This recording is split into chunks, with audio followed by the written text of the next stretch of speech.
Il a eu une idée de vengeance des plus absurdes, il a acheté une quantité énorme de sable et l'a déversé dans tout l'appartement.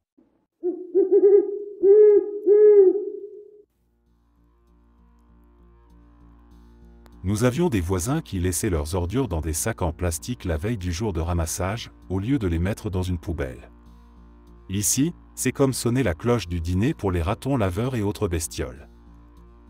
Comme prévu, chaque matin de jour de collecte, le quartier était jonché de déchets. Ce que les ratons laveurs et moufettes n'avaient pas étalé, le vent s'en chargeait. Certains voisins, bien intentionnés, sont allés voir le type pour lui demander gentiment de mettre ses poubelles dans un conteneur.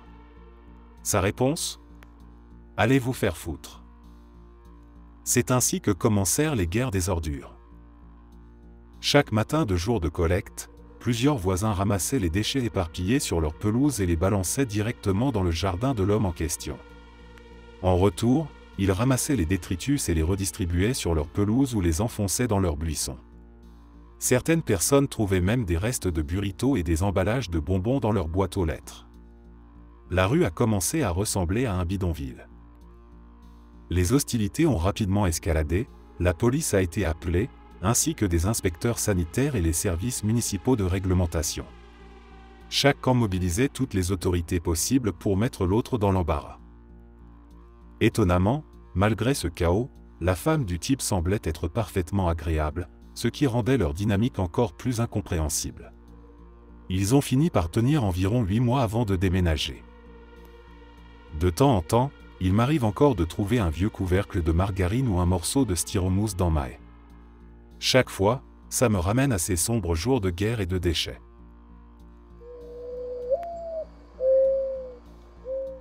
La matriarche de mes voisins complètement dingue avait cloué toutes les fenêtres de leur maison et retiré les poignées de porte pour installer plusieurs verrous. Son objectif ? Garder ses petits-enfants enfermés pendant qu'elle travaillait et empêcher quiconque d'entrer. Les services de protection de l'enfance sont passés pour vérifier et, étonnamment, n'ont rien trouvé à redire. Les enfants, cependant, avaient réussi à ouvrir une fenêtre sans qu'elle le sache. Ils l'utilisaient pour sortir pendant la journée et revenaient avant qu'elle ne rentre du travail. Au fil du temps, une douzaine de jeunes adultes ont également emménagé là, utilisant cette fenêtre comme entrée principale. Malheureusement, cette fameuse fenêtre donnait directement sur mon allée, à seulement quelques mètres de ma maison. Toute la journée et parfois toute la nuit, des gens grimpaient ou descendaient par cette fenêtre. L'ambiance à l'intérieur de leur maison était explosive. À force d'être enfermés, les disputes devenaient régulières et violentes. J'entendais souvent des corps heurter les murs ou des meubles, des hurlements comme « Arrête de menacer et va chercher ton putain de flingue ». Souffrant de stress post-traumatique, c'était un calvaire quotidien de garder mon calme dans ce chaos. Un jour, les enfants ont mis la main sur un pistolet à plomb pneumatique, une réplique de pistolet, et ont décidé de s'en servir. Très tôt un matin, ils ont tiré sur la voiture d'une voisine qui travaillait à l'hôpital. Elle n'a rien remarqué dans l'obscurité, mais en fermant la portière, tout le verre des fenêtres est tombé. Plus tard dans la matinée, ils ont tiré sur une fenêtre de l'école en face de chez nous.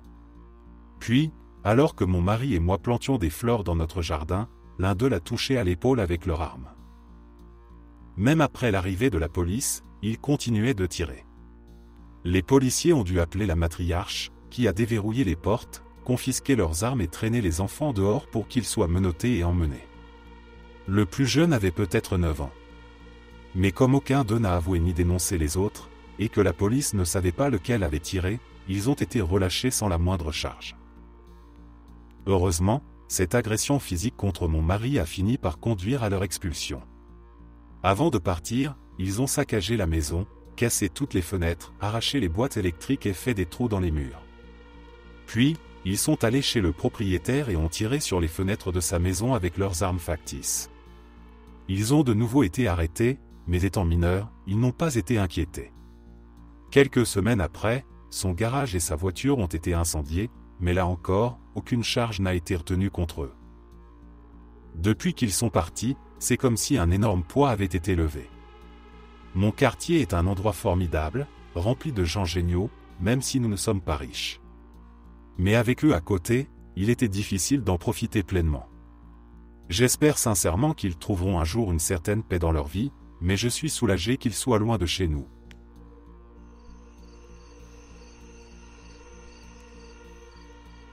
Pendant près d'un an, nous avons vécu une situation qui, encore aujourd'hui, me laisse à la fois perplexe et esséuré. Notre voisine avait pris l'habitude de jeter des sacs remplis de vomi dans notre jardin. Au début, je ne comprenais pas d'où venaient ces sacs. J'en trouvais un de temps en temps, et je pensais qu'il s'agissait de déchets tombés d'une poubelle mal fermée ou peut-être de plaisanteries immatures de quelqu'un du quartier. Mais les sacs continuaient de s'accumuler, toujours dans notre jardin. Ce n'était pas juste quelques déchets, j'ai fini par compter plus de 50 sacs en tout, chacun rempli de vomi. C'était absolument répugnant. L'odeur devenait insupportable, surtout pendant les journées chaudes. Chaque fois que j'en découvrais un nouveau, je me sentais pris entre l'envie de vomir et celle de crier à l'injustice. Puis est arrivée la goutte d'eau qui a fait déborder le vase ou plutôt le sac. Un jour, alors que je travaillais dans le jardin, j'ai senti quelque chose me frôler. Avant même de comprendre ce qui se passait, un sac s'est écrasé directement sur ma tête. Le contenu a éclaté, glissant dans mes cheveux et sur mon visage. C'était sans aucun doute l'un des moments les plus dégoûtants de ma vie. J'ai hurlé et couru dans la maison pour me doucher immédiatement, en priant que cette expérience traumatisante ne se reproduise plus jamais. Ce fut la goutte qui m'a poussé à appeler la police. Je n'en pouvais plus. Les agents sont venus enquêter et, après quelques interrogations dans le voisinage, ils ont découvert que notre voisine était à l'origine de ces actes. Ce n'était pas juste une farce ou un acte de négligence. Elle souffrait d'un grave trouble alimentaire qu'elle cachait à sa famille. Incapable de garder ses crises de boulimie secrètes autrement, elle se débarrassait des preuves en les jetant dans notre jardin. Lorsque j'ai appris cela, mon premier sentiment a été la colère. Pendant un an, j'avais dû nettoyer ce qui aurait pu être évité. Mais en réfléchissant, j'ai fini par ressentir de la tristesse pour elle. Ce comportement venait d'une souffrance profonde, et elle était visiblement perdue. La police a informé ses parents, et ils ont promis de lui obtenir de l'aide.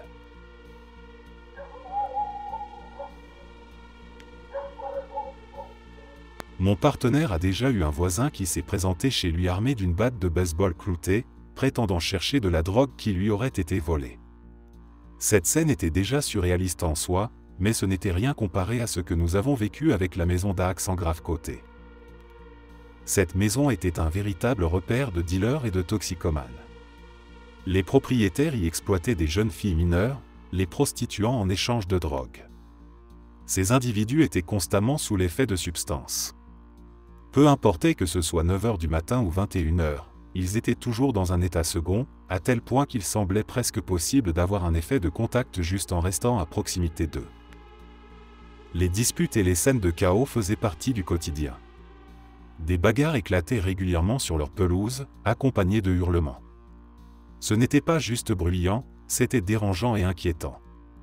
Le plus étrange, c'est qu'on s'habituait tellement à ces altercations que leur absence devenait suspecte, comme si un silence soudain annonçait une catastrophe imminente. Mais le clou du spectacle reste leur dernière fête. Ce soir-là, les jeunes filles qui l'utilisaient étaient devenues encore plus jeunes des mineurs à un degré alarmant.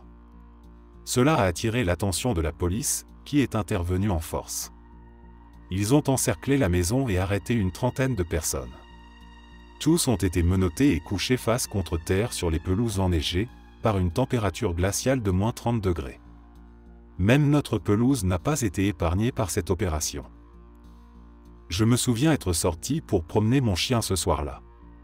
Alors que je passais devant la scène, l'un des policiers s'est brièvement tourné vers moi pour me saluer, distrait de son interrogatoire. Ce moment d'inattention a donné l'occasion à un suspect de tenter de s'échapper. Il s'est mis à genoux pour courir, mais le policier l'a immédiatement plaqué au sol. Quelques instants plus tard, un autre menotté a essayé à son tour, pour finir lui aussi au tapis. Cela ressemblait à un jeu de coups de marteau sur la taupe, mais version flic contre criminel. La scène s'est répétée encore et encore, pendant des heures. Finalement, la maison a été condamnée et rasée. À sa place, des familles respectables ont emménagé, et la tranquillité est enfin revenue. Depuis, pas une seule bagarre ivre ou scène étrange n'a perturbé le quartier. C'est un véritable soulagement de savoir que ce cauchemar est derrière nous.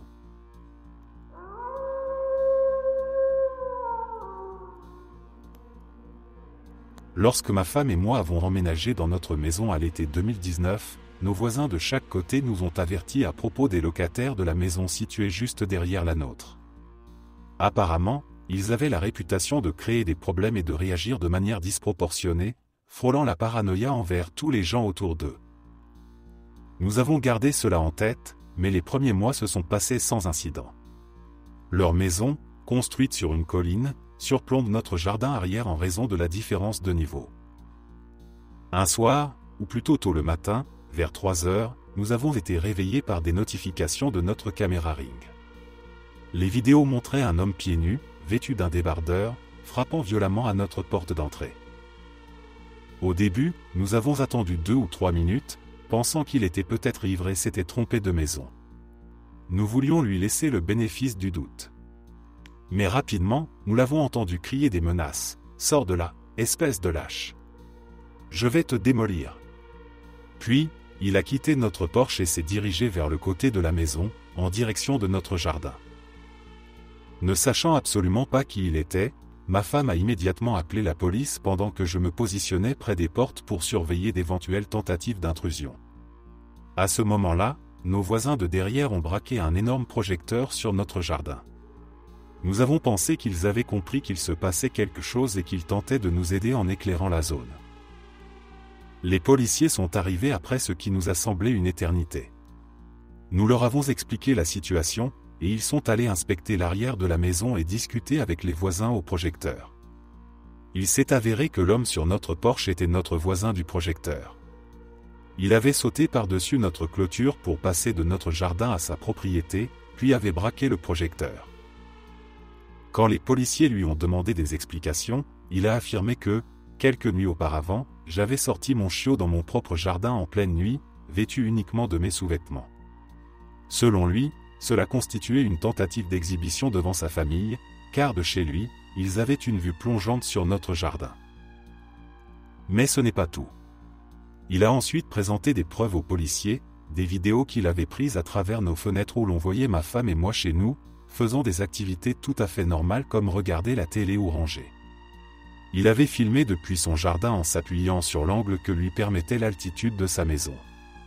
Les policiers ont évidemment rejeté ces accusations, mais le fait qu'il ait enregistré ces vidéos était une violation flagrante de notre vie privée. Lorsque les policiers sont revenus nous parler, ma femme était bouleversée. L'idée que nos voisins nous espionnaient à ce point, sans raison valable, était révoltante. Nous n'avions jamais eu d'interaction avec eux, encore moins indifférents. Leur comportement était totalement injustifié. Cependant, la réponse des forces de l'ordre, bien que polie, était loin d'être rassurante. « Ne vous inquiétez pas, si quelque chose se reproduit, appelez-nous. » Heureusement, ils ont déménagé quelques mois plus tard, sans autre incident. Le jour où nous avons vu un camion de déménagement dans leur allée, nous avons célébré comme si c'était une fête nationale.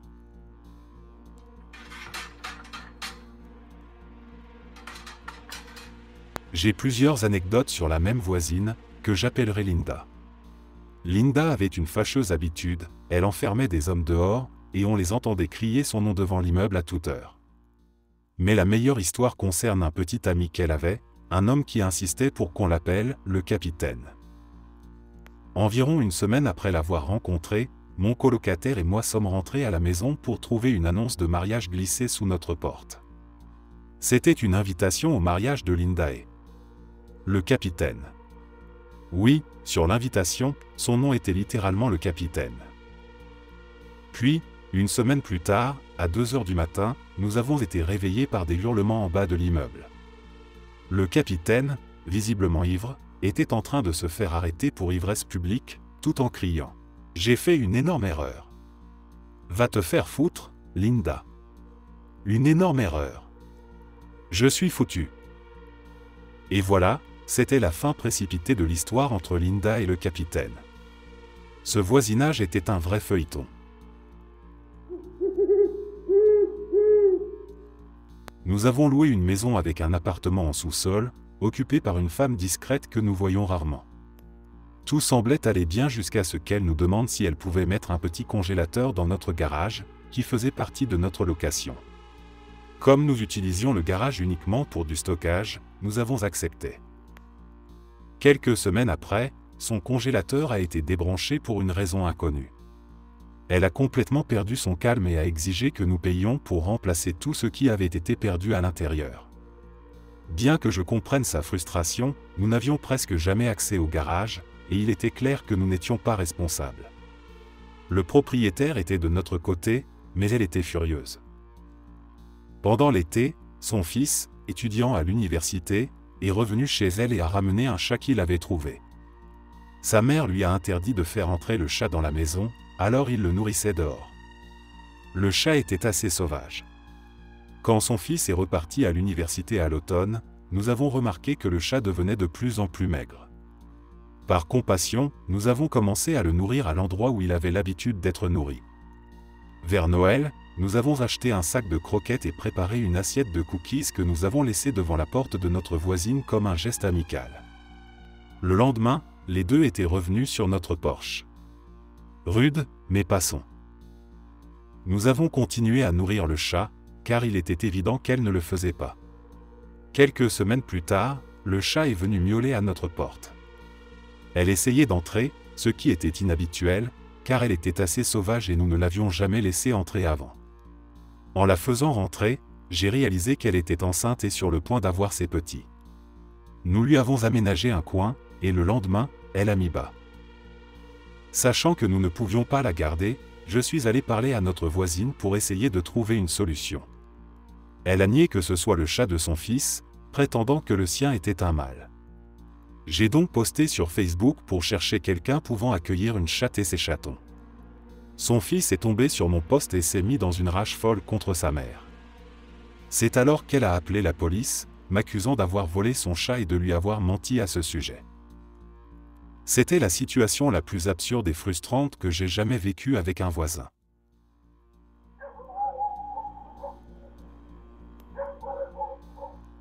Je vivais dans un petit appartement, et mes voisins avaient cette habitude insupportable de mettre leur musique à fond, genre vraiment à fond. Ça durait jusqu'à 7 heures du matin, parfois même plus tard, mais à ce moment-là, je partais déjà au travail. C'était tellement fort que je n'entendais même pas ma propre télévision. Mes autres voisins et moi frappions à leur porte pour essayer de leur demander de baisser le son, mais ils ne répondaient jamais. C'était comme tenter de dormir en plein milieu d'un festival. Un jour, j'ai découvert qu'ils sortaient souvent dans un bar de l'autre côté de la rue tout en laissant leur musique tourner à plein volume. Alors, j'ai pris l'habitude de couper le disjoncteur de leur appartement quand ils partaient. Mais ça ne les arrêtait pas longtemps, ils rentraient vers 5 heures du matin et rallumaient tout. Malgré de multiples plaintes de plusieurs voisins, rien n'a jamais été fait.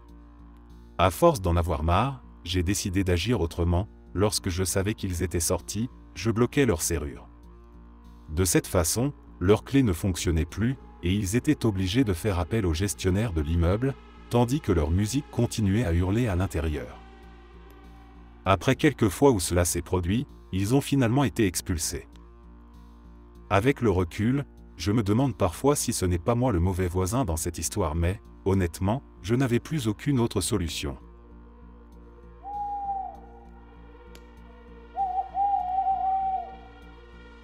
Leurs chiens sont entrés dans mon jardin et ont attaqué mon chien. Heureusement, il s'en est sorti, mais la récupération a été longue, et il ne marche toujours pas normalement.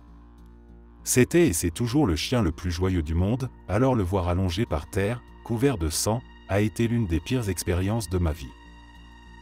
Les chiens ont pu passer parce que leurs enfants avaient retiré une planche de ma clôture. Eux, de leur côté, n'avaient même pas de clôture pour empêcher leurs animaux de s'échapper.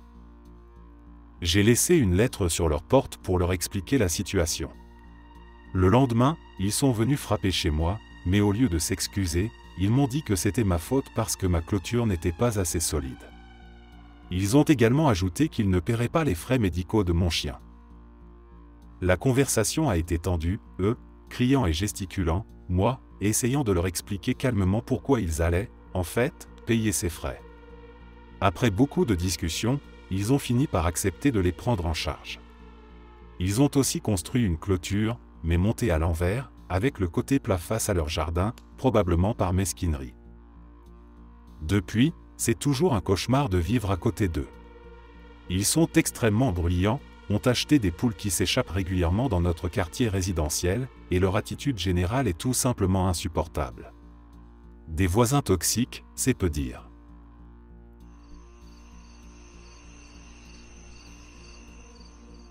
Quand j'ai commencé mon premier emploi après l'université, j'étais ravi de vivre seul pour la première fois. J'avais trouvé un magnifique appartement d'une chambre dans un quartier agréable, et tout semblait parfait. Tout allait bien jusqu'à environ 6 mois après mon emménagement, quand de nouveaux locataires ont pris l'appartement à côté du mien. Peu après, j'ai remarqué que des colis disparaissaient. Le premier était un simple étui de téléphone. Amazon avait même publié une photo montrant qu'il avait bien été déposé devant ma porte. Je me suis dit que c'était un accident. Mais cela s'est reproduit encore et encore. L'administration de l'immeuble refusant de recevoir les colis, j'ai dû demander à mes amis de réceptionner mes commandes à leurs adresses. Une énorme galère, et lorsque j'ai signalé le problème à la police, ils n'ont pas montré le moindre intérêt. J'ai donc décidé de m'en accommoder tant bien que mal. Quelques semaines plus tard, en rentrant chez moi après une courte sortie d'à accent grave peine 1 heure, j'ai découvert ma porte d'entrée dans un état inquiétant. Le bouton de la poignée était sérieusement endommagé, à peine accroché, et la porte elle-même portait des marques de tentative de forçage. Après réflexion, tout est devenu clair. Mon parking était en pleine vue de la fenêtre de cet individu, ce qui lui permettait de surveiller mes allées et venues. Je suis convaincu à 100% qu'il avait tenté de pénétrer chez moi et que mon retour imprévu l'avait interrompu. Après avoir déménagé, je n'étais plus en sécurité dans cet endroit, j'ai décidé de faire quelques recherches en ligne. J'avais pris note de son nom après avoir vu une étiquette sur un colis posé devant sa porte. Ce que j'ai découvert m'a glacé le sang, il était un criminel condamné, avec des charges incluant vol de voiture, violence domestique, trafic de drogue et tentative d'effraction. Vivre seul était censé être une nouvelle étape excitante de ma vie, mais cette expérience m'a appris à toujours rester sur mes gardes.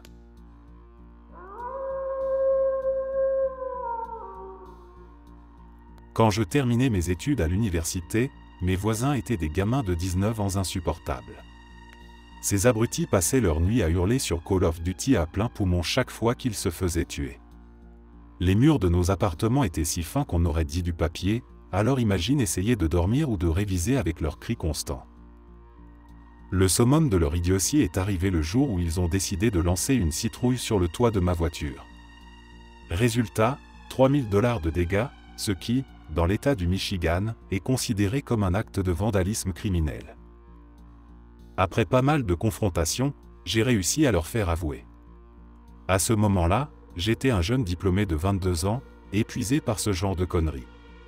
Je leur ai donné une bonne leçon, un vrai discours bien mérité, et je leur ai dit que je ne porterais pas plainte à condition que leur assurance couvre les réparations. Plus tard cette année-là, l'un d'eux était encore en pleine crise devant Call of Duty. Il hurlait des trucs comme « Putain de hacker, tout le monde triche, c'est quoi ce bordel, je déteste ce jeu, que des losers et des tricheurs. » Le tout était parfaitement audible à travers le mur de ma chambre pendant que j'essayais d'étudier. À ce moment-là, j'en avais assez supporté. Quand il a enfin fini de rager, je lui ai lancé calmement. On dirait surtout que t'es nul à Call of Duty, mec. Ce qui a suivi était merveilleux, un bruit sourd de ce qui ressemblait à une manette explosant contre un mur ou le sol, probablement exilé dans un royaume lointain par pure frustration. Et après ça? Plus un bruit de sa part pendant un mois entier. Ce fut un vrai moment de gloire.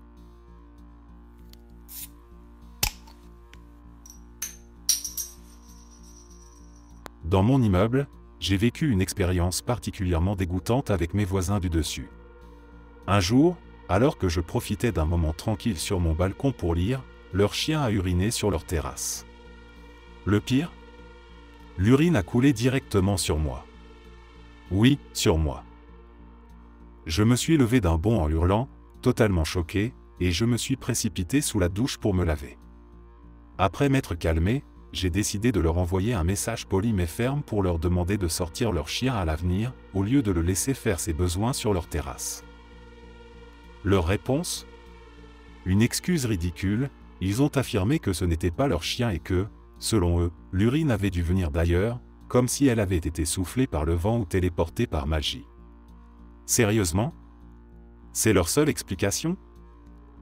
Ce fut l'un de ces moments où je me suis demandé si certains voisins vivaient dans une réalité parallèle.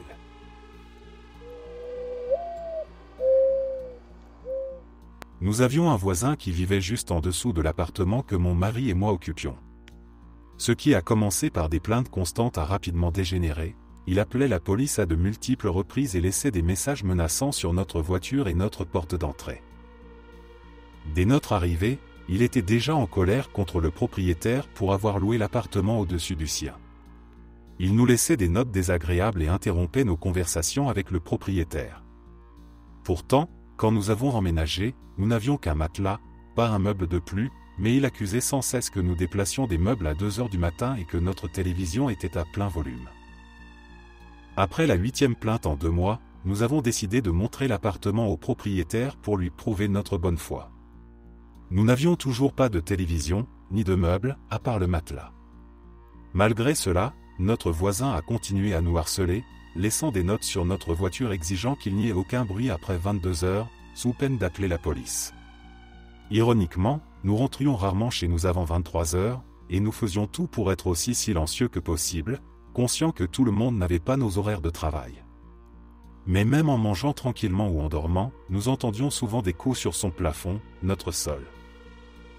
Après plusieurs mois, il a commencé à appeler la police presque toutes les nuits. Cela a tellement exaspéré les agents qu'ils lui ont dit d'arrêter, expliquant que c'était un problème à régler avec le propriétaire. Lors de leur dernière visite, alors que je dormais, mon mari leur a parlé. Ils nous ont conseillé de déposer une plainte pour harcèlement. Peu après, les policiers sont même venus dans le café où je travaillais pour me dire qu'ils recevaient presque chaque nuit des appels de sa part et qu'il était temps de prendre des mesures légales contre lui. Puis, il a commencé à laisser des notes menaçantes sur notre voiture et notre porte d'entrée. Nous entendions aussi notre poignée de porte bouger à des heures tardives. Dans ces notes, il prétendait qu'il s'était assis avec un ami devant notre appartement pendant 2 heures pour écouter tout le bruit que nous faisions. Il se vantait d'être un policier retraité et disait qu'il pouvait appeler des contacts si nous continuions. Il nous avertissait aussi de ne plus garer notre voiture au même endroit si nous ne voulions pas qu'elle soit endommagée. Nous avons conservé toutes les notes et en avons fait des copies pour le propriétaire, expliquant que nous en avions assez et que si cet homme finissait par se faire remettre à sa place, il devait savoir que ça faisait longtemps qu'il cherchait les ennuis. Le point culminant est arrivé quand il a couru dehors pour hurler au propriétaire que notre lit avait grincé la nuit précédente et que c'était inacceptable. Il l'a accusé d'avoir loué à des jeunes fêtards de la fac qui passent leur nuit à faire la fête et à avoir des relations sexuelles. Cette fois, le propriétaire lui a répondu directement « Foutez-moi la paix et arrêtez d'être un vieux grincheux amer ». Et puis, brusquement, tout a changé. Nous avons appris qu'il avait décidé de poursuivre le propriétaire en justice et qu'il déménageait. Dès lors, il a soudainement commencé à être gentil avec nous, il proposait de nous raccompagner quand il nous voyait marcher, à arrêter de se plaindre ou de laisser des notes. Pourtant, chaque nuit vers minuit, la poignée de notre porte continuait de bouger. Quand nous allions vérifier, nous entendions des pas précipités s'éloigner dans le couloir. Il a fini par partir. Depuis qu'il est parti, cela fait 3 ans que nous vivons dans cet appartement et nous n'avons plus jamais reçu une seule plainte de la part de nos voisins. Le calme n'a jamais été aussi agréable.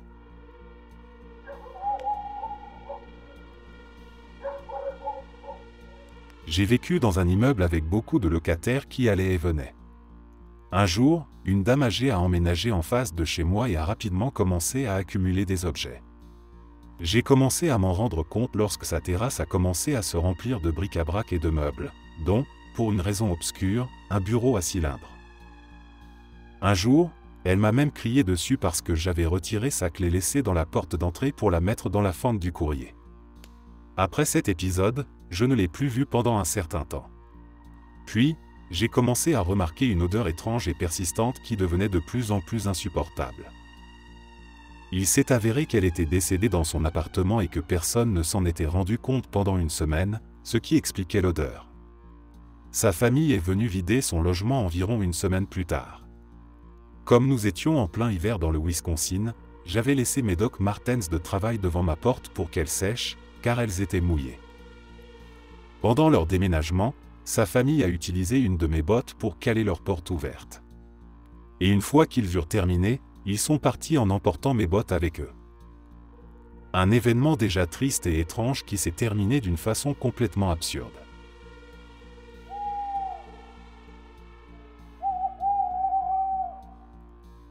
J'ai emménagé dans un appartement miteux situé dans un immeuble rempli de ce qui semblaient être les pires personnes de la région. C'était une petite ville rurale, et l'endroit était surtout habité par des toxicomanes et des alcooliques. Je n'avais pas le choix, je n'avais pas de permis de conduire, il n'y avait pas de bus, sauf les bus scolaires, et c'était le seul endroit abordable proche de mon nouveau travail dans un café. Un soir, en rentrant du boulot, je croise deux de mes voisins à l'entrée de l'immeuble. Ces deux-là habitaient juste à côté de chez moi, et j'avais déjà été témoin de leurs fêtes sous l'effet de drogue, des soirées bruyantes et chaotiques. Ils commencent à me suivre dans les escaliers, sans dire un mot, juste en marchant derrière moi. L'ambiance était tellement glauque que j'ai accéléré le pas pour rentrer dans mon appartement et verrouiller la porte. C'est alors qu'ils se mettent à marteler ma porte à grands coups, en criant et en hurlant. Les coups étaient si violents que j'ai cru qu'ils allaient enfoncer la porte. Complètement paniqué, je leur ai crié « Qu'est-ce que vous voulez ? Foutez-moi la paix !»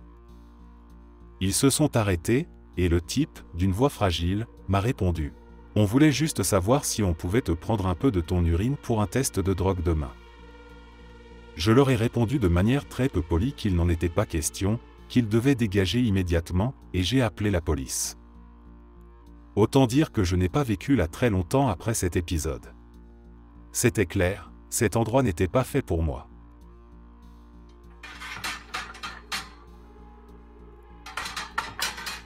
J'ai loué un appartement avec mon ex, et notre voisin du dessus était un vrai cauchemar. C'était un père démissionnaire qui recevait son enfant tous les week-ends, mais au lieu de s'en occuper, il le laissait hurler sans arrêt. En plus de ça, il passait ses nuits à mettre de la musique à fond jusqu'à l'aube, même quand son enfant était là. Nous avons essayé de faire quelque chose. Nous avons contacté la mairie, mais rien n'a bougé. Nous avons alerté les services de protection de l'enfance, et là encore, aucun résultat. Chaque dimanche, il se disputait avec son ex juste devant notre porte, au sujet de la pension alimentaire qu'il refusait de payer. Ces engueulades devenaient notre bande-son hebdomadaire. Le gars ne travaillait pas, devait une somme considérable au propriétaire, et ne quittait jamais son appartement à part pour acheter des courses ou de la drogue. Le summum de son hypocrisie ? Un jour, il est venu s'énerver contre moi parce que mon chat avait miaulé un peu trop fort à son goût. Vivre à côté de lui était un enfer permanent. Tout le bruit, l'irresponsabilité et le chaos qu'il apportait rendaient notre quotidien insupportable. C'est le genre de voisin qui vous fait reconsidérer tout l'immeuble, voire tout le quartier.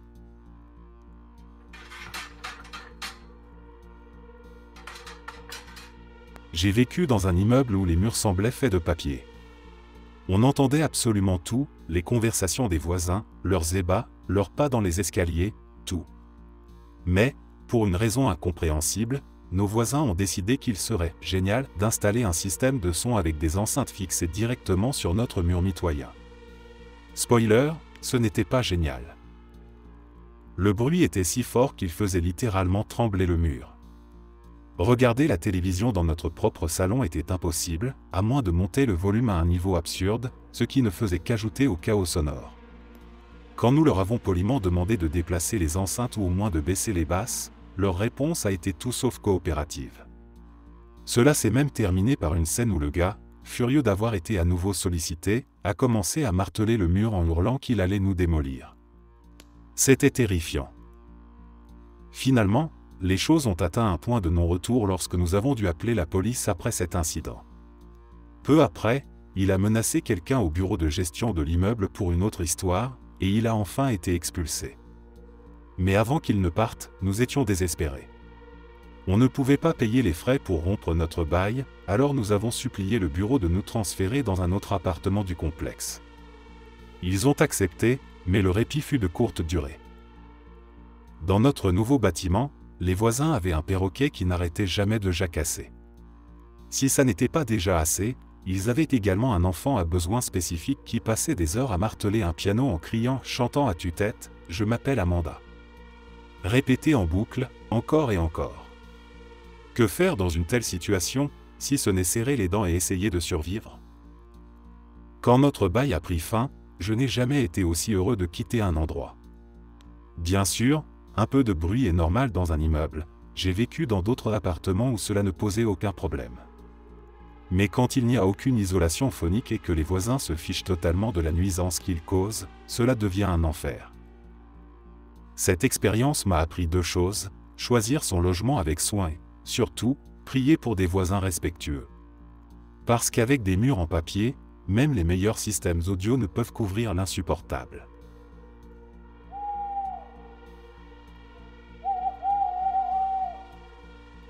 C'était une famille de vrais pecnos, bien décidés à vivre à fond l'expérience de la vie de voisinage mais sans jamais faire le moindre effort de leur côté.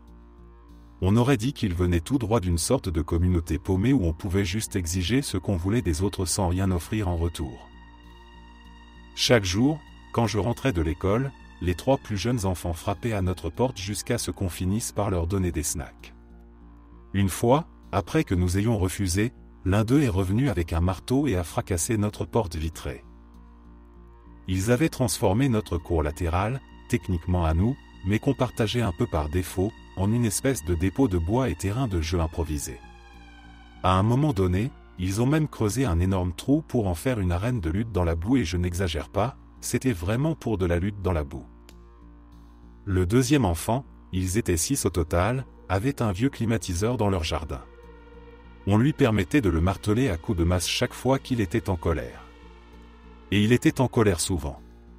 À des heures complètement imprévisibles, on l'entendait exploser en frappant cette pauvre machine. Je l'ai croisé des années plus tard dans un bowling, après qu'il soit parti, ou viré, ou ruiné, qui sait. Il avait un tatouage sur le torse avec les mots « mort immortel » dégradés de noir à rouge, et d'énormes cicatrices sur le dos, la poitrine et les bras. Il m'a raconté qu'il s'était réveillé en pleine nuit d'Halloween au milieu d'une autoroute, tout balafré. Honnêtement, je ne sais pas si c'est vrai, mais s'il y avait bien une personne à qui ce genre de choses pouvait arriver, c'était lui. Quelques autres faits marquants de leur côté pecno, pour compléter le tableau. Ils lançaient des fusées de bouteilles depuis le pot d'échappement du camion de leur père. Le plus jeune des enfants s'est retrouvé coincé dans leur fameux trou de boue jusqu'au cou. Ils ont passé des heures à essayer de le sortir. Les nuits de pluie, ils installaient des lits de camp rouillés dans leur jardin avant et dormaient dehors sous l'averse. Ce n'était même pas pecno à ce stade, ça faisait plutôt penser à une scène tout droit sortie de la famille Adams. D'une manière ou d'une autre, ils avaient mis la main sur ce qui ressemblait à de l'équipement de parc municipal. Parmi les pièces, il y avait un toboggan en acier d'environ 2 étages de haut. Un des plus jeunes a eu l'idée de monter en haut avec son vélo pour essayer de descendre en roulant. Il a basculé en arrière et s'est cogné la tête plusieurs fois contre les marches en métal en tombant. Leur mère, qui assistait à la scène, a simplement haussé les épaules et déclaré « Faut bien qu'il apprenne ». Ils ont fini par déménager, et la tranquillité est revenue. Mais je me surprends parfois à penser à eux, comme à un souvenir étrange et improbable d'une époque complètement folle.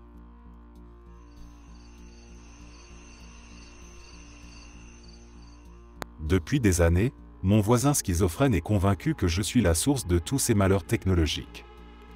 Il croit fermement que je pirate ses appareils électroniques, scanne son téléphone, et le harcèle ou le terrorise d'une manière ou d'une autre. Ces accusations sont devenues un véritable catalogue de situations absurdes et troublantes. Au fil du temps, il a affirmé que j'avais retenu un vieil homme en otage dans mon appartement, que du sang avait coulé de mon balcon jusque sur le sien, et que je suis un horrible raciste. Il n'y a évidemment aucune vérité dans tout cela, mais il semble totalement persuadé de ses propos. Il a pris l'habitude de laisser des notes écrites à la main à l'intérieur de sa voiture, bien en évidence, m'accusant de ses actes imaginaires. Chaque fois que je passe près de son véhicule, je peux lire des messages comme « Cet homme me scannait avec son téléphone » ou « Il est en train de pirater mon ordinateur en ce moment même ». Au début, ces accusations me faisaient rire, tant elles étaient absurdes. Mais avec le temps, elles ont commencé à peser sur moi. Il ne s'agit plus seulement de l'excentricité d'un voisin un peu étrange, c'est une situation qui frôle l'obsession paranoïaque et qui devient perturbante. Malheureusement, dans ces cas-là, il est difficile d'intervenir ou d'aider quelqu'un qui ne reconnaît pas qu'il a besoin d'aide. J'ai parfois peur que ces délires prennent une tournure plus agressive ou dangereuse. Pour l'instant, j'essaie de garder mes distances et de ne pas alimenter ces délires.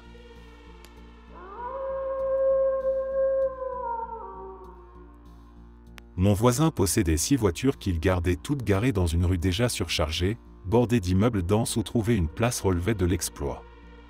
Pourtant, il semblait totalement indifférent aux regards exaspérés des voisins qui peinaient à stationner. Il consacrait des heures entières à bichonner ses véhicules, bien que son idée de l'entretien laissait à désirer, chaque fois qu'il terminait, ses voitures paraissaient encore plus rouillées et mal en point. Il était également obsédé par l'idée que le quartier lui en voulait. Si une simple feuille tombait sur l'une de ses voitures, il devenait furieux, persuadé que c'était une manigance délibérée des habitants pour le contrarier. Il inspectait les alentours avec méfiance, lançant des regards accusateurs à quiconque avait le malheur de passer près de ses précieux véhicules. Cette paranoïa persistante rendait la situation presque comique, bien que ses voisins n'y voyaient qu'un éternel sujet d'agacement. Un jour, un voisin courageux tenta de lui expliquer que les feuilles tombaient simplement des arbres, mais Guy refusa de l'entendre, criant que même les arbres semblaient ligués contre lui. Ces voitures, véritable fierté pour lui, étaient devenues pour le reste du quartier un symbole de son obstination absurde. Et malgré tout, il continuait, imperturbable, à surveiller ses trésors métalliques comme un gardien de musée, convaincu que le monde entier conspirait contre lui.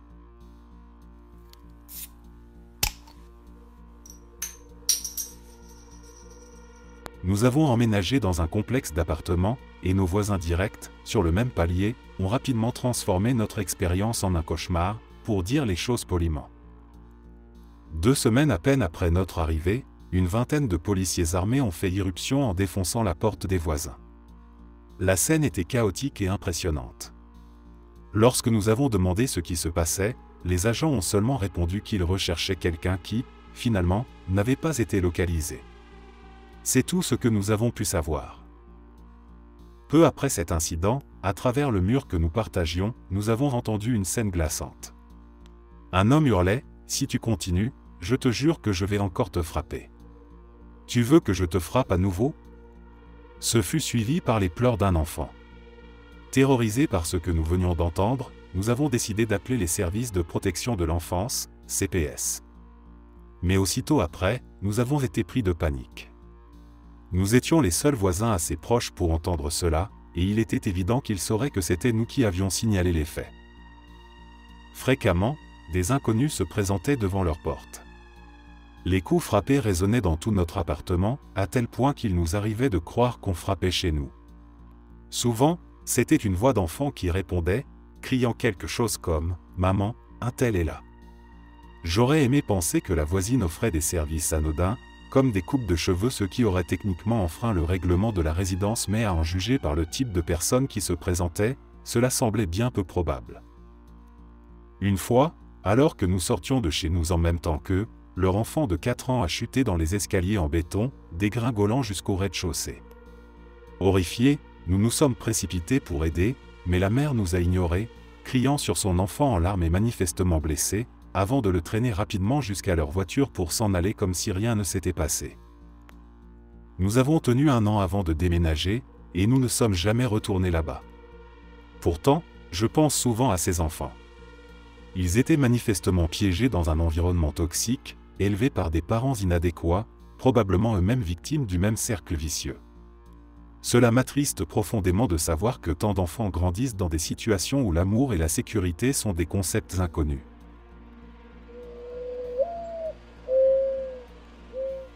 Après le vortex polaire d'il y a quelques années, le courrier a enfin été distribué, les températures glaciales avaient gelé la neige, empêchant tout déplacement. Après une semaine enfermée chez moi, j'étais ravi de voir enfin quelqu'un dehors. En voyant ma voisine, celle que je sais qu'il vaut mieux éviter, j'ai pourtant fait l'erreur de lui dire bonjour. Elle a immédiatement fondu en larmes et s'est lancée dans une confession troublante. Elle venait de découvrir que son petit ami éjaculait dans son café chaque matin. À ce moment précis, son gros chien a surgi en trompe de sa maison, et avant même qu'elle n'ait terminé de dire « Il ne vous fera pas de mal », l'animal m'a mordu au ventre. Heureusement, il n'a pas percé la peau, mais l'épisode m'a laissé sous le choc. J'ai trouvé une excuse pour rentrer chez moi, où j'ai amèrement regretté d'avoir osé franchir ma porte ce jour-là. Mais attendez, ce n'est pas tout. Quelques mois plus tard, une histoire encore plus absurde a éclipsé cet incident. J'avais une chatte de 17 ans que j'adorais. C'était celle de ma mère, et je l'avais adoptée après son décès. Un jour, elle a disparu. Après plusieurs jours sans la voir, j'ai publié un message sur Facebook, et il a été largement partagé. J'étais sûr que mes voisins avaient vu cette publication. Un matin, en partant travailler, la petite voisine d'accent grave côté, 6 ou 7 ans, s'est timidement approchée de moi pour m'avouer qu'elle avait vu la voisine en question jeter ma chatte par-dessus la clôture de la cour de l'école maternelle, située tout près de chez nous. Le cœur serré, je suis allé parler au concierge en chef de l'école, et il m'a confirmé qu'ils avaient effectivement trouvé un chat mort sur le terrain de jeu.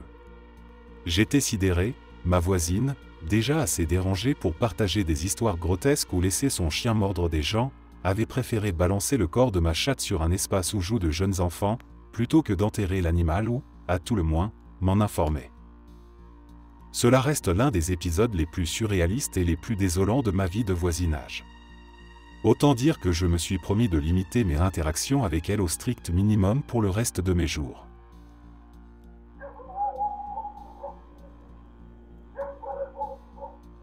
L'immeuble où nous vivions, ma femme et moi, était en train d'être converti en logement Airbnb par notre propriétaire.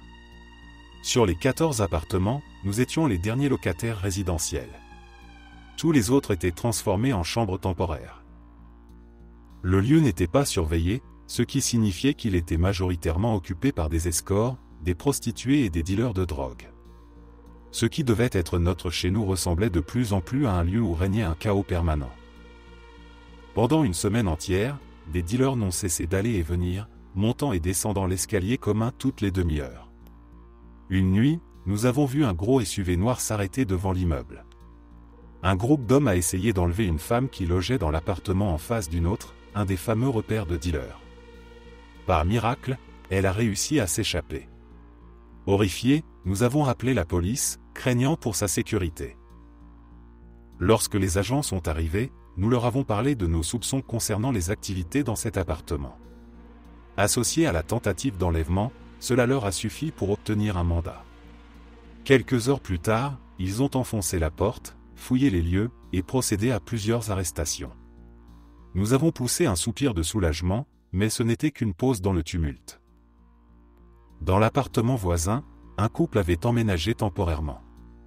Une nuit, après avoir bu, leur dispute a éclaté. Les hurlements devenaient de plus en plus forts, et nous avons fini par entendre ce qui semblait être des violences physiques.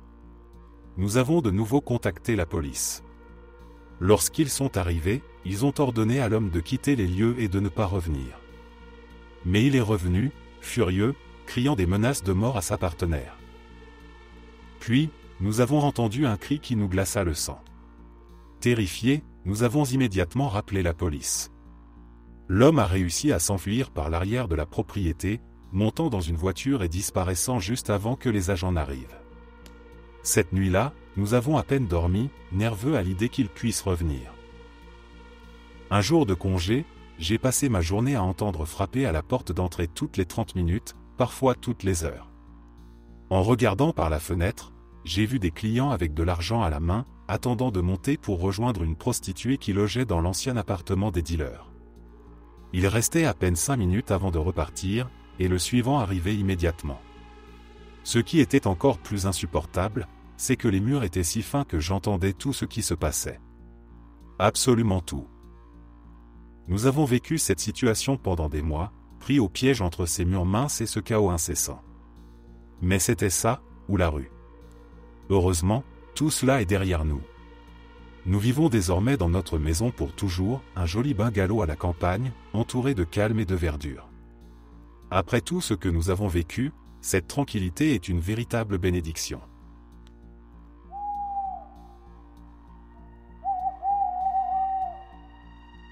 Il y avait un voisin à quelques maisons de chez nous qui vivait reclus.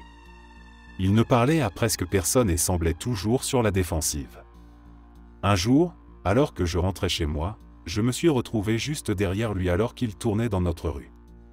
À ce moment-là, des gamins traversaient son jardin, et il s'est arrêté brusquement pour leur hurler dessus. Je ne pouvais pas contourner sa voiture, et j'étais coincé derrière lui. Soudain, il a commencé à reculer. Mon cœur s'est serré, car j'avais très peu de marge avant d'être obligé de reculer moi-même sur une route très fréquentée. Malgré tout, il a continué à reculer et a fini par emboutir l'avant de ma voiture. Puis, au lieu de s'excuser, il a commencé à crier sur moi, comme si c'était ma faute. J'avais 18 ans à l'époque, et j'étais terrifié. Dès que j'ai pu, j'ai roulé jusqu'à chez moi, à quelques maisons de là, et j'ai immédiatement appelé ma mère, bouleversée. Elle m'a conseillé de signaler l'incident à la police. Un officier est venu peu après. Il était très compréhensif et m'a proposé d'aller chez cet homme pour récupérer ses informations d'assurance. Lorsque l'officier s'est présenté à sa porte, le voisin a refusé d'ouvrir. L'officier a alors rédigé un rapport et m'a promis de suivre l'affaire.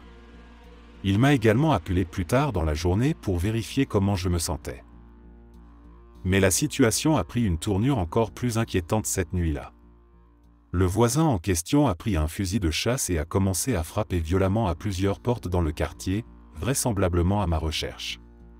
Terrifiés, les voisins ont appelé la police, qui est arrivée en nombre.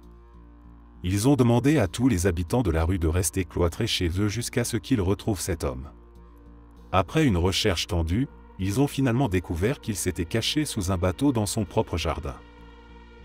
C'était une expérience glaçante, et même après que les choses se soient calmées, je me suis toujours senti nerveuse en passant devant sa maison. Je n'ai jamais compris ce qui l'avait poussé à réagir de manière si extrême, mais cet événement reste l'une des expériences les plus effrayantes de ma vie.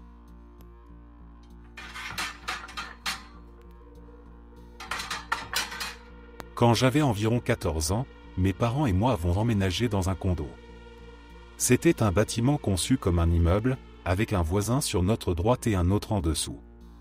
Peu après notre installation, nous avons fait la connaissance de Trina, notre voisine du dessous. C'était une femme d'une soixantaine d'années qui s'occupait de son petit-fils handicapé mental. Ce garçon avait mon âge, mais son développement mental était celui d'un enfant de 6 ans, avec un langage très limité. Trina semblait gentille et nous a accueillis chaleureusement. Les premiers mois, nous avons remarqué quelques inconvénients, mais nous n'avons rien dit. Trina fumait énormément, au moins 3 à 4 paquets de cigarettes par jour et l'odeur envahissait parfois notre appartement. Son petit-fils avait aussi l'habitude de crier tôt le matin, ce qui pouvait nous réveiller. Malgré tout, nous restions cordiaux, et la vie suivait son cours.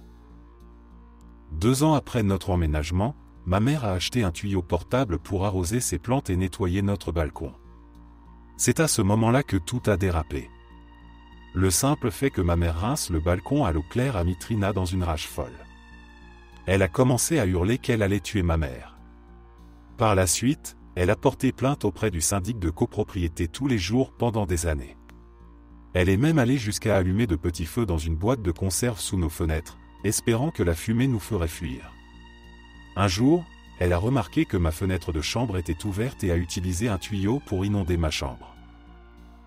Elle appelait également la police au moindre bruit venant de chez nous. Cela devenait tellement abusif que les forces de l'ordre lui ont imposé une amende de $50 chaque fois qu'il se déplaçait inutilement. Quelques années plus tard, je suis tombé enceinte à 18 ans. Mon petit ami a emménagé avec moi, et nous avons eu un bébé.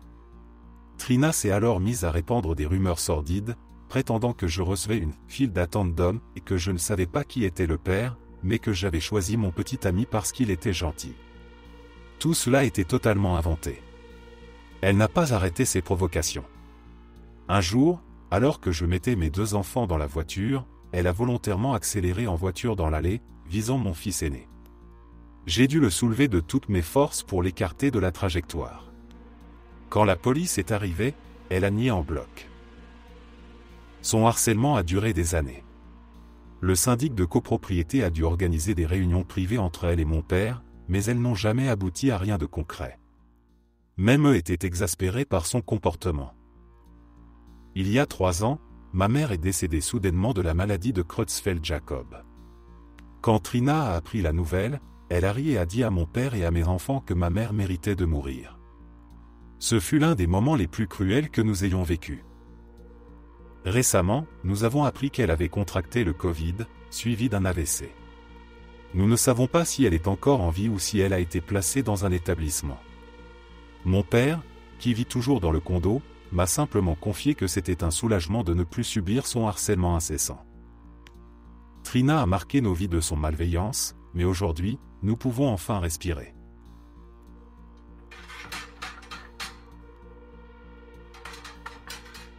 Quand j'étais enfant, notre voisine de derrière, Janet, traversait un divorce difficile en même temps que ma mère. Cependant, leur façon de gérer la situation ne pouvait pas être plus opposée. Ma mère, discrète de nature, préférait garder ses problèmes pour elle. Janet, en revanche, semblait déterminée à externaliser son mal-être sur tout ce qui l'entourait. Au début, ça restait frustrant mais à peu près compréhensible. Nous avions des chiens et un jardin clôturé dans une banlieue tranquille. Un jour, les chiens, laissés dehors un peu trop longtemps, ont aboyé plus que de raison. Janet a alors déposé une plainte pour bruit. Puis, ça a dégénéré. Janet a commencé à déposer des plaintes chaque fois qu'elle voyait les chiens dehors.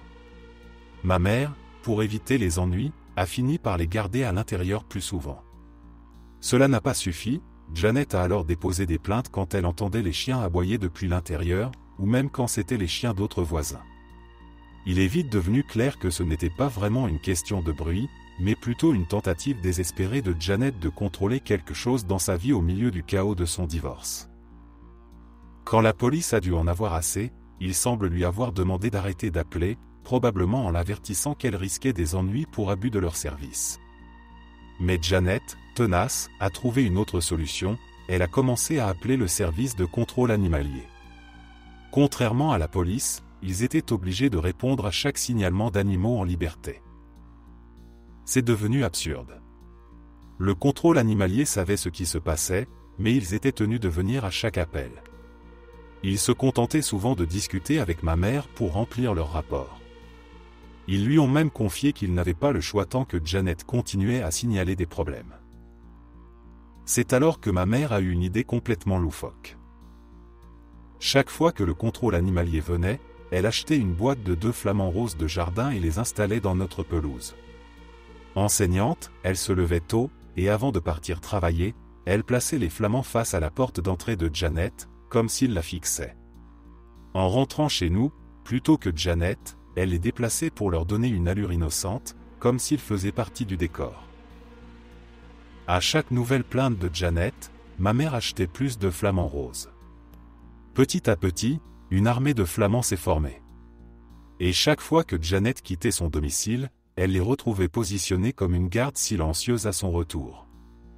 Leur nombre augmentait si subtilement qu'on peut imaginer qu'elle a dû se demander si elle perdait la tête. Mais lorsque leur effectif a atteint une 12aine, fixant sa porte avec une intensité presque surnaturelle, Janet a dû comprendre. Elle n'a jamais rappelé le contrôle animalier après cela. Ma mère avait gagné cette guerre absurde avec rien de plus qu'une stratégie malicieuse et quelques oiseaux en plastique.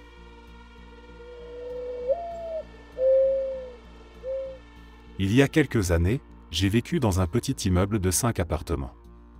Un jour, un homme qui ressemblait étrangement à Fred Durst a emménagé avec sa femme et leur fille. Je suis du genre à rester discret, mais en les entendant peiner à déménager leurs affaires, j'ai proposé de leur donner un coup de main.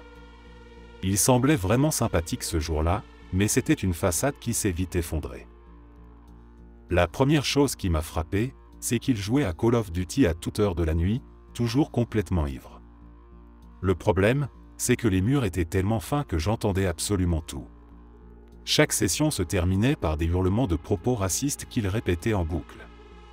Certaines nuits, ils s'interrompaient pour hurler des choses comme « Pourquoi personne ne m'aime ?», ce qui aurait pu être triste ou drôle, mais finissait surtout par être insupportable. Malgré son propre vacarme, il déposait une plainte pour bruit chaque mois.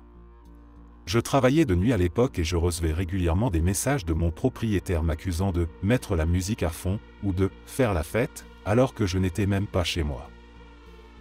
Ce couple avait également une manière incroyable de gérer leurs commandes de nourriture. Ils passaient commande dans 2 restaurants différents pour augmenter leurs chances d'être livrés rapidement. Dès que la première commande arrivait, ils prenaient la nourriture et envoyaient le second livreur balader avec un « T'es trop lent, casse-toi ». Une fois, une livreuse, furieuse après s'être fait rembarrer, est venue frapper à notre porte et a dit « Eh bien, ce type doit vraiment avoir un petit pénis ». Je ne pouvais qu'applaudir son courage. Les visites de la police étaient fréquentes, et pour cause. Une fois, j'ai vu 4 ou 5 agents arriver dans l'immeuble. Apparemment, sa femme avait agressé une autre femme au centre-ville. Bien que la situation semblait déjà gérée sur place, Fred avait appelé la police chez lui pour leur demander d'aller arrêter sa propre femme. Ce niveau d'absurdité était difficile à comprendre, mais c'était assez représentatif de leur quotidien. Vivre à côté de ces gens était une expérience surréaliste, oscillant entre le comique et le chaotique. Aujourd'hui, j'ai quitté cet endroit, et même si ces moments étaient mémorables, je suis bien content de ne plus avoir à les supporter.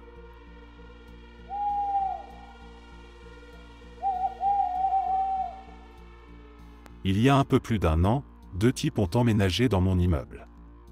Dès leur arrivée, c'était comme si un véritable dortoir universitaire s'installait. Ils faisaient la fête presque tous les soirs, sans exception. Des gens allaient et venaient toute la journée, à tel point que l'endroit ressemblait à une fête permanente. J'ai fini par apprendre que l'un d'eux était barman et l'autre, dealer de drogue. Et tout cela dans un quartier côtier assez chic de Californie. Très vite, tout l'immeuble, moi y compris, a commencé à se plaindre de leurs soirées interminables et de leur comportement irrespectueux. Nous avons signalé le problème à la gestion de l'immeuble, mais ils n'ont rien fait. J'ai même porté plainte auprès de la mairie et du département des stupéfiants, mais là encore, aucune action n'a été prise.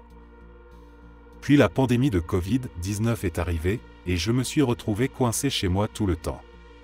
Le barman a fini par déménager, mais son colocataire, le dealer, était bien pire. La situation a dégénéré, nous avons trouvé des pipes à crack dans le garage, des tonnes de mégots de cigarettes partout, et nos voitures ont été cambriolées parce qu'il laissait systématiquement la porte du garage ouverte à toute heure de la nuit. Des vélos ont également été volés à cause de son insouciance. Le pire, c'est qu'il ne respectait rien ni personne. Ce gars passait des nuits entières à avoir des relations sexuelles bruyantes, entre 2 et 6 heures du matin, réveillant tout le monde dans l'immeuble. Comme il était accro à la cocaïne ou à une autre drogue stimulante, il ne dormait presque jamais. Pendant la journée, il mettait de la musique à fond avec un caisson de basse, rendant impossible toute tentative de repos ou de concentration. Cette situation m'a affecté profondément. J'étais déprimé, perturbé et complètement à bout. J'ai fini par consulter un thérapeute pour essayer de faire face à la situation. À plusieurs reprises, je suis allé dormir chez des amis pour éviter de rester chez moi. Mais rien n'a changé, la gestion de l'immeuble restait totalement indifférente à nos plaintes. Après 1 an à supporter cet enfer, j'ai pris la décision de déménager. Avant de partir, j'ai déposé une plainte au tribunal des petites créances contre la gestion de l'immeuble pour leur négligence. C'était un soulagement de partir, mais cette expérience m'a laissé épuisé et en colère contre leur inaction.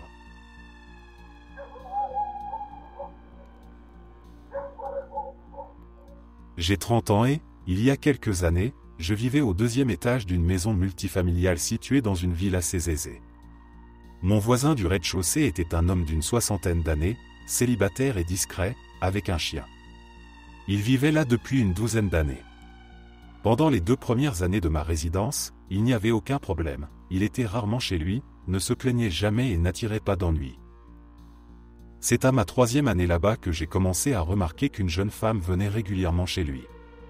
Elle avait à peu près mon âge, et il était évident qu'il n'était pas de la même famille. Cela ne me dérangeait pas qu'il ait des invités, jusqu'à ce que les disputes éclatent. Des cris, des hurlements incessants, des bruits de meubles renversés. Puis, j'ai remarqué que cette fille restait souvent chez lui, même lorsqu'il n'était pas là. Et elle invitait aussi d'autres personnes. Ils se disputaient, faisaient la fête bruyamment et devenaient insupportables.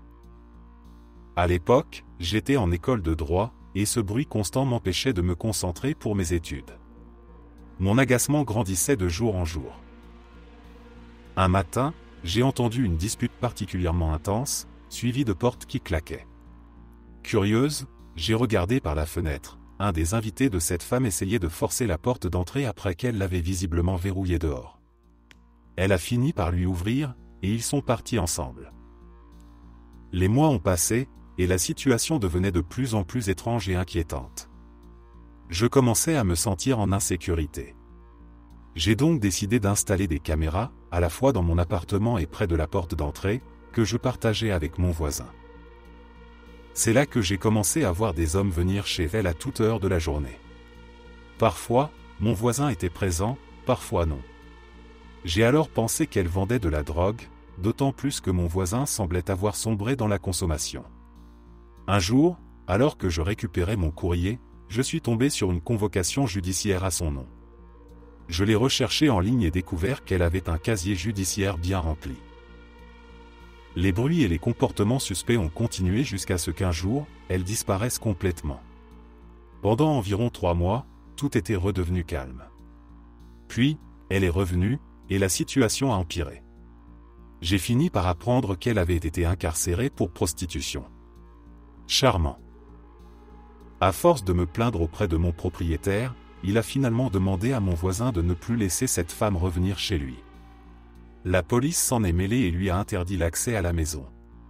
Bien que cette fille soit partie, mon voisin, lui, restait un problème. Il continuait à consommer des drogues et à se comporter de manière irresponsable. Un matin, je suis sorti pour trouver une éraflure sur ma voiture. Nous partagions l'allée, donc j'ai laissé passer en me disant que ce sont des choses qui arrivent. Mais une semaine plus tard, j'ai entendu un fracas dans l'allée. Mon voisin avait percuté ma voiture, écrasant tout l'avant. Je suis sorti pour le confronter, mais il était tellement défoncé qu'il ne réalisait même pas ce qu'il avait fait. J'ai contacté mon assurance et entamé les démarches nécessaires. Mais ce n'était pas fini. Le même jour, en rentrant du travail, j'ai garé ma voiture dans un autre endroit pour éviter qu'il ne la touche à nouveau. Pourtant, vers 23 heures, il a reculé à toute vitesse et a écrasé ma voiture une deuxième fois, la détruisant complètement. Cette fois, j'ai appelé la police. Il était tellement hors de lui qu'il ne s'était même pas rendu compte de ce qu'il avait fait et ne s'était pas donné la peine de venir m'en parler. C'en était trop, j'ai déménagé la semaine suivante. Heureusement, son assurance a couvert les dégâts de ma voiture. J'espère qu'il a fini par recevoir l'aide dont il avait manifestement besoin.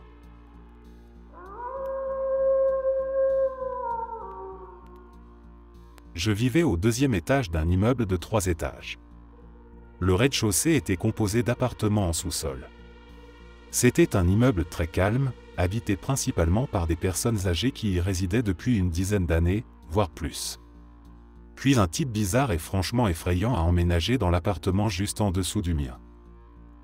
Très vite, il a commencé à jouer de la musique à plein volume toute la nuit, et je devais me lever à 5 heures du matin pour aller travailler. Aller frapper à sa porte pour lui demander de baisser le son était inutile, il ne répondait jamais. J'ai dû me résoudre à sauter sur le plancher pour qu'il entende et finisse par réagir. Ce type semblait attirer les ennuis, des filles en colère venaient souvent frapper à sa porte en criant pendant des heures. Même lorsqu'il était visiblement chez lui, il ne leur ouvrait pas. Une fois, l'une d'elles a fini par se venger en vidant une bouteille de vernis à ongles sur sa voiture. Son appartement, bien qu'en sous-sol, avait une grande fenêtre donnant directement sur les escaliers d'entrée de l'immeuble. Il ne fermait jamais ses rideaux, si bien qu'on voyait tout ce qui se passait chez lui. Au milieu de son salon, il avait installé un genre de balançoire sexuel, entouré d'accessoires de bondage suspendus autour. Je devais expliquer ce que c'était à chaque personne qui venait chez moi, y compris à ma propre mère, ce qui était incroyablement gênant. Un jour, un policier a frappé à ma porte. Il tenait une vingtaine de culottes de femmes dans les mains et m'a demandé de vérifier si certaines m'appartenaient. J'en ai reconnu 3. Le policier m'a conseillé de les jeter immédiatement, le voisin d'en bas les avait volées dans la buanderie et les portait.